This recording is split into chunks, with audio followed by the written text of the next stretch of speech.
What's up, guys? I'm back, and I want to tell you something. This particular story that we're dealing with, it's a funny thing how domestic violence plays into paranormal encounters.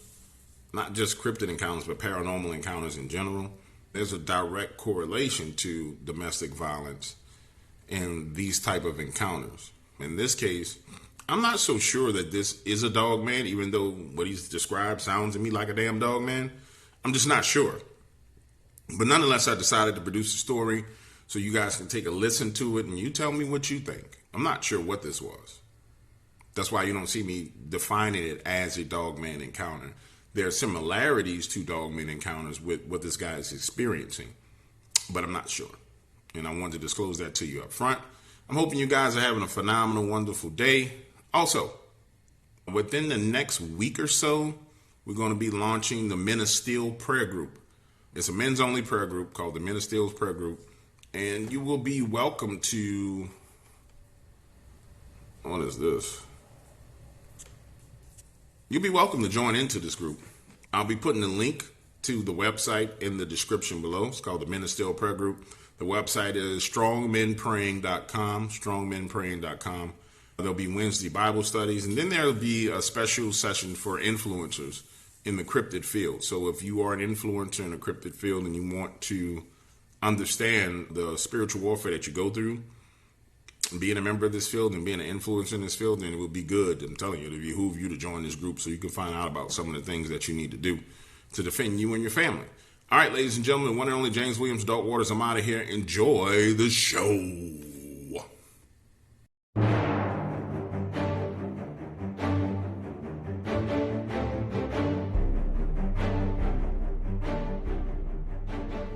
Back now with a disturbing rise during the pandemic. As many people stay home to stay safe, that can be the worst place to be for victims of domestic violence. Here's Kate Snow. Like your heart has just, someone took a huge knife and just kept carving your heart out. The pain is still so raw for Lissa Weimelt and Bill Pugh, whose daughter Maria was murdered less than 3 weeks ago. They adopted Maria as a baby from Mexico and raised her in Minnesota. Both Bill and I thought we just won the parenting jackpot. Always smiling. She Listen, snowmobiled. I gotta she say this to you. rode I ain't never horses, my she whole rode life been boats. afraid of the dark.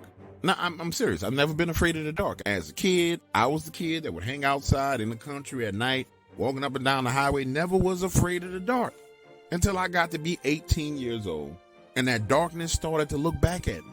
Now, stop. If you're looking for a dogman encounter, I'm not sure if this thing was dogman or not. I'm just not. I've heard people say they have glowing eyes and glowing yellow eyes, but I'm not sure if this was dogman. And I'm not going to sit here and tell you that this was dogman. All I'm going to tell you is this, that I'm now afraid of the dark. That's how terrifying this was. But before I go into my story, let me rewind a little bit, go back to my childhood and tell you this. Now, the reason why I used to be outside at night all the time is because my mom and dad would fight. They would get drunk, and they would always fight. Why they had to fight each other, I don't know. Some parents get drunk, and they do other things. But nope, not my two parents. My mom would start off getting drunk. Next thing, she's throwing pots and dishes at my dad. Next thing, he's trying to beat her up. And I get to the point where I'm just like, I don't want to be around this. So I head outside in the night, in the dark. And it felt safer being outside in that night, in that darkness, hidden away from what was going on in that house. Now, have I heard things at night in the dark, in the woods? Yeah, I've heard spooky noises. I've seen a few orbs moving around. But for me, I was weighing the scales of being in the household full of violence versus just being outside in the woods at night. And the only time you wouldn't find me out in the dark in the woods was when it was extremely cold. I just couldn't do it. I'm not the type of, even as a kid, I wasn't the type of person that dealt well with cold weather. Now, fast forward, this is what went down. My mom and dad had been going at it for years. My dad finally got a little bit of karma coming his way, and he had a stroke. So now my dad is a shell of the man that he used to be. But my mother is still the same woman, and she's agitated and aggravated with him because now she has to take care of this man who her entire life that she's been fighting with. And it's crazy because their dysfunctional relationship was insane. It was like now she was upset because he couldn't fight with her. But back then she would be upset that he was fighting with her. To this day, I don't understand the craziness that was going on in their two heads. But nonetheless, my dad is sitting there, not completely helpless, but he's a shell of the man that he used to be. And she starts screaming at him. And I'm like, Mom, listen, relax, chill, whatever you need done, I'll take care of it for you. She curses me out and tells me, F you, your dad should take care of this. And I'm telling her, listen, he cannot do it. He can't physically do it. This leads to her wanting to physically fight with me. And right there in that moment is when I realized this was about to be another cycle where instead of fist fighting and throwing stuff at my dad, she was about to do it with me. So I decided I'm going to escape. I'm not fighting my mother. I'm not laying hands on my mother. I'm not throwing, I don't care what kind of validation she needed.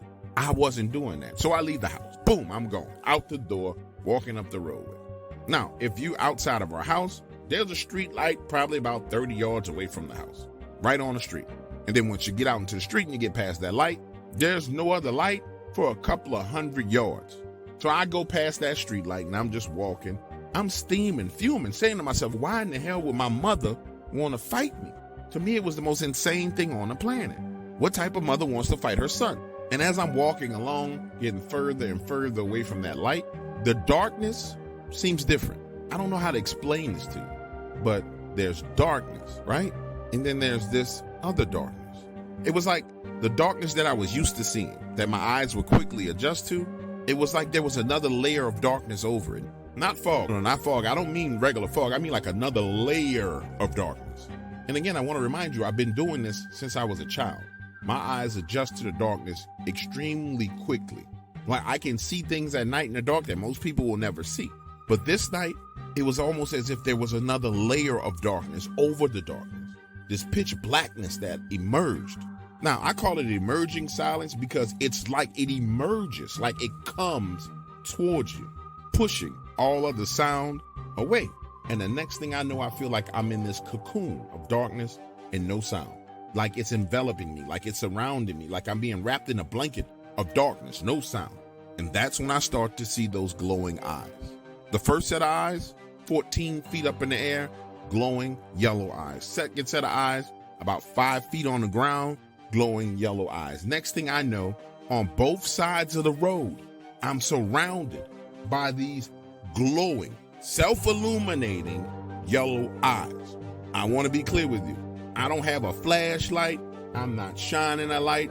These things are glowing on their own, but there's no sound. The eyes are moving left to right, up and down, but there's no sound of branches, leaves, nothing. The most terrifying thing I've ever experienced.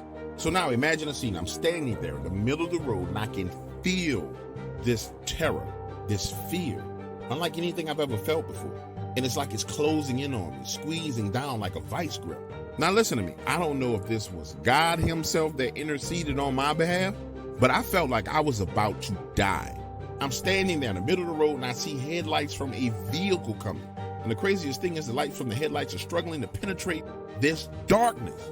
But I see them coming and it's almost like they are pushing through this darkness. And the next thing I hear is that person slamming on the brakes, pressing the horn,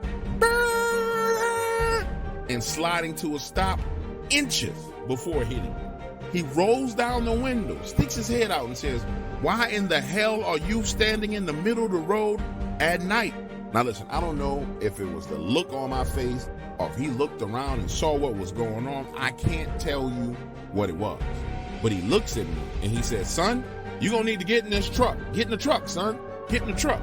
And so I walk around and get in the passenger side of his vehicle and we pull out of there. Now here's the craziest part. As we're driving, that darkness is still there. It's almost like this darkness is following us because you can see the headlights struggling, bouncing off that darkness like they do when you're riding in fog. And he says, "Son, I've never seen anything like this. It's like this darkness won't go away." And so he speeds up more and we finally break through it and everything goes normal. 20 minutes later, he drops me off at home and my mom is still pissed off, still wants to fight. So I just go out in the backyard and sit down. I'm not fighting my mother. That'll never happen.